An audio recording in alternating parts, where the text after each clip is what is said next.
Aujourd'hui, vous n'aurez pas droit à la voix habituelle, suave, musicale, ASMR compatible, qui vous prodigue des conseils généraux et de méthodes en mathématiques. D'une part parce que la voix en question me semble largement altérée, et d'autre part à cause des moyens du bord en termes d'enregistrement. Pour me faire pardonner, je vais commencer le podcast par la seule phrase travaillée de ce dernier. C'est parti.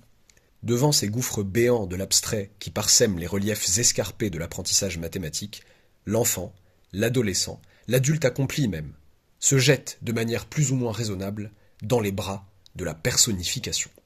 Ce que je viens de faire, juste, soit dit en passant, admirer, je viens de personnifier la personnification. Voilà, voilà petite remarque. Par exemple, lorsqu'il s'agit de résoudre une équation dans les petites classes, le 2 passe de l'autre côté de l'égalité. On s'imagine le 2 là qui se lève et qui marche tranquillement d'un membre à l'autre de l'égalité. Voilà. Plus tard, un peu plus tard, exponentielle est plus forte que x carré.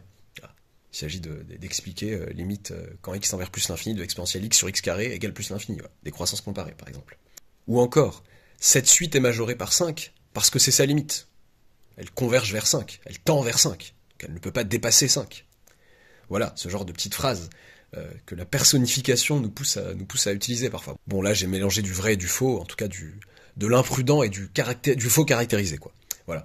Revenons, par exemple le 2 là, l'histoire du 2 que je passe de l'autre côté de l'égalité. Le 2 qui marche d'un côté à l'autre de l'égalité. Bah, ça aide beaucoup en termes d'efficacité à ne pas à chaque fois se dire ok bon bah j'ai x plus 2 égale 5. Au début, bon, on va dire ok x plus 2 moins 2 égale 5 moins 2, donc ce qui fait que plus 2 moins 2 ça fait 0, et du coup il reste plus que 5 moins 2, c'est comme si le 2 était passé de l'autre côté, était devenu moins 2, et s'était transformé en moins 2. Et à force, bien évidemment, quand on a l'habitude, bah, on oublie ce mécanisme, enfin pas on l'oublie pas, mais ça devient automatique, et le plus 2 devient moins 2 sans qu'on ait à penser à tout ça, et donc effectivement, le fait de s'imaginer un 2 qui se transforme en moins 2, ça peut aider. Le problème c'est quoi, enfin, 2x égale 5. Bon, bah, le 2 passe de l'autre côté, et ça devient du sur 2. Le problème, c'est que, effectivement, quand on personnifie les choses, on voit un peu le 2 comme un petit bonhomme qui passe de l'autre côté, mais on a tendance parfois à oublier comment il passe de l'autre côté, par quel mécanisme mathématique derrière il passe de l'autre côté. Ce qui fait que parfois, en tout cas une erreur fréquente au collège, c'est que quand on écrit x carré égale 49, parfois, bon bah, je mets pas 49, mais, parce que 49, bon, souvent les gentil, mais x carré égale 18, bah, du coup, certains élèves vont être tentés de faire passer le 2 de l'autre côté et que ça devienne du 18 divisé par 2. Voilà. Des choses comme ça, que la personnification peut entraîner. Mon deuxième exemple, qu'est-ce que c'était? C'était exponentielle est plus fort que x carré. Oui, bon, c'est bien de réfléchir à ça en se disant, bon, en plus infini, ça me permet d'apprendre rapidement mes croissances comparées, ou avec ln. Mais le problème, c'est que certains élèves étendent ça à des limites qui ne sont pas en plus infini. Je sais pas, n'importe quoi. Une limite en 0 quand x tend vers 0 de x carré, de exponentielle x sur x carré, ça peut faire dire des bêtises aux gens. Ça peut faire dire, ok, bah, exponentielle x va tendre vers exponentielle 0 qui est 1, bah, du coup c'est lui qui va l'emporter, il va tendre vers 1. Oui, quand on y réfléchit 2 secondes, ça n'a pas de sens, mais voilà, ça peut mener à des confusions comme ça. Le fait d'avoir personnifié, d'avoir imaginé... La personnification n'est pas en cause en soi, c'est plutôt le contexte, voilà. Qu'est-ce qui fait, dans quelle considération, dans quelle situation, est-ce que vraiment exponentielle x carré est plus fort, entre guillemets, et qu'entend-on par plus fort que x carré?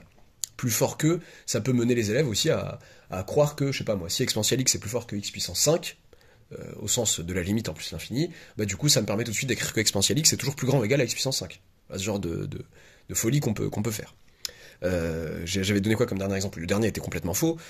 Cette suite est majorée par 5 parce que oui, on entend, c'est sa limite. Pour moi, c'est un exemple un peu de personnification, d'anthropomorphisme, si on veut, voilà, si je voulais un terme plus scientifique. Ce serait de se dire, ok, c'est sa limite. On pense à un humain, on ne dépasse pas ses limites. On dépasse pas sa limite, on est limité par 5, on va pas la dépasser, oui, mais en termes de suite, c'est pas ce sens-là qu'on le donne. Elle peut très bien être décroissante et tendre vers 5. Elle peut très bien zigzaguer autour de 5 qui sera sa limite. Voilà. La personnification a un très joli rôle en soi, en mathématiques. Le fait de nous mettre sur un terrain concret sur lequel on peut raisonner de manière plus rapide et plus efficace, c'est génial. Et même certains théorèmes, rien que le nom de certains théorèmes qui sont des théorèmes dont le nom montre une certaine personnification, le théorème des gendarmes, au lieu de s'imaginer, voilà, qui nous permet, voilà, d'imaginer, au lieu de garder des suites abstraites comme ça, de dire, ok, il y a un gendarme là, il y a un gendarme là, ils convergent tous les deux vers le même endroit, donc le voleur entre les deux, il est cerné, il va devoir converger vers le même endroit. De même que les théorèmes de comparaison qui, à l'ancienne, je sais pas si certains profs les appellent encore comme ça, mais moi je me souviens que j'avais des profs qui les appelaient, par exemple, le théorème de comparaison qui dit que si un tend vers plus l'infini et si Vn est toujours plus grand ou égal à un, alors Vn tend aussi vers plus l'infini. certains profs appelaient ça théorème du gendarme à l'infini.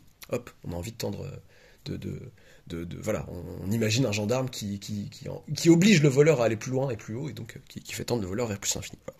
Ces théorèmes-là, les noms de ces théorèmes, donnent un peu, montrent en fait l'intérêt de personnifier un peu les choses pour l'apprentissage mathématique. Mais comment échapper du coup aux écueils de cette personnification? Pour moi, il y a un joli moyen, mais en tout cas j'aime bien rappeler à mes élèves leur propre histoire, au-delà de l'histoire de l'humanité, leur histoire, leur apprentissage personnel.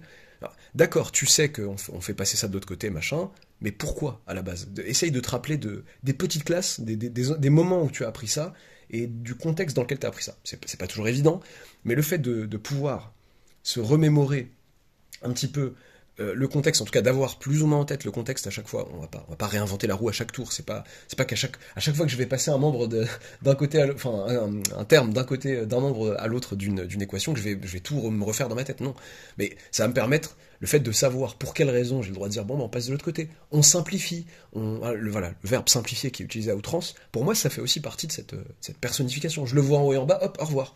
Oui, pourquoi? Quelle opération se cache derrière? Est-ce que tu fais une division? Est-ce que tu es en train de faire une soustraction? Un truc, faut savoir ce que tu es en train de faire. Savoir pour quelle raison on fait les choses.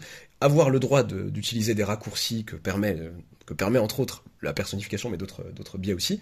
Mais sur demande, savoir comment expliciter ces raccourcis, comment les expliquer à un observateur extérieur, et comment savoir soi-même les mécanismes à l'œuvre derrière le fait que je puisse dire ça et boum, ça tombe tout de suite. Voilà, bon, je sais pas si c'est assez clair. En tout cas, au-delà du côté pratique de la personnification, je voulais finir sur ça. Voilà, je voulais finir sur une phrase un peu poétique, dans ma tête en tout cas. J'y vois le mariage merveilleux, mais réellement merveilleux, entre une science purement abstraite et l'humain concret qui modèle cette science abstraite avec ses gros doigts. Voilà, c'est ça que je trouve assez beau quand on fait de la personnification en maths, en évitant ces écueils, en ne prenant pas trop la confiance, entre guillemets, avec les objets mathématiques manipulés. Je me rappelle que, dans un tout autre cadre, c'était pas celui-là, mais j'avais dit à une élève de terminale, il y a quelque temps, je sais plus ce que j'avais dit. Hélène, c'est pas ta pote. Je sais plus ce qu'elle faisait faire à Hélène, mais c'est pas ta pote, Hélène. Voilà, je sais plus dans quel contexte. Voilà. Je sais pas si, je pense pas qu'elle m'écoutera, mais si jamais, voilà, ça rappellera des bons souvenirs.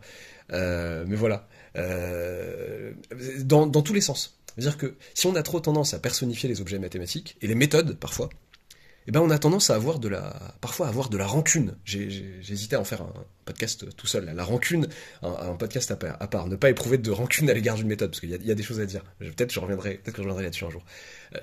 Le fait d'avoir personnifié telle fonction, tel objet, telle méthode, le fait de dire, ok, par exemple, appliquer à Hélène un produit, c'est sympa, ça transforme en une somme, etc.